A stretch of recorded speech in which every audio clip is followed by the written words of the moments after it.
There's something about mixed reality as a medium that makes digital objects, digital holograms feel so real.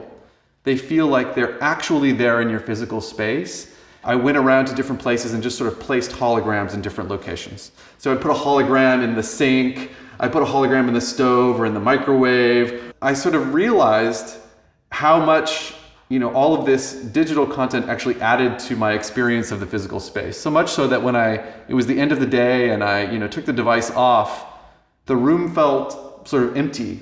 When we first started exploring the uses of holographic content and doing interviews with creators in particular, we would show them the kinds of holograms that they would be able to manipulate. What it reminded them of was the kinds of action figures that they had as children and the kind of play that they would do with those action figures.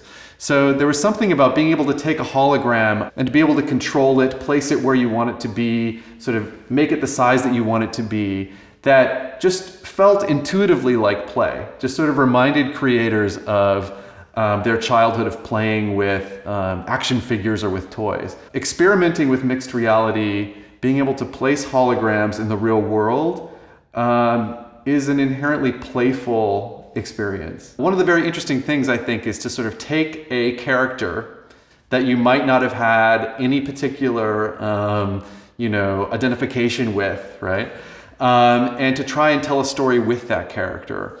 I've seen that people have taken this hologram of Abraham Lincoln and they've told very serious political stories. They have had Abraham Lincoln just appear in stories that have no apparent relevance at all to the character of Abraham Lincoln. It just felt like fun to try and tell a story about what would it be like to have Abraham Lincoln actually living here in this home and being my roommate, and sort of what would everyday life be like.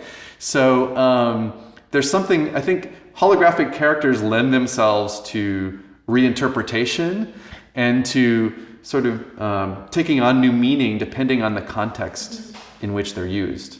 That's one direction that I see storytelling evolving in mixed reality, is having characters that are more responsive, that appear to be more aware of their surroundings, and are just more interactive. We're accustomed to experiencing sort of fantasy in film, for example, but there's this real separation between the experience of fantasy, of the impossible, of magic, and just our ordinary everyday lives. And one of the things that is most fascinating to me about mixed reality is I really see that boundary being blurred, or potentially even going away altogether, where we don't just go to a particular place to experience fantasy or magic or sort of playful content. It becomes much more a part of sort of the fabric of our everyday lives.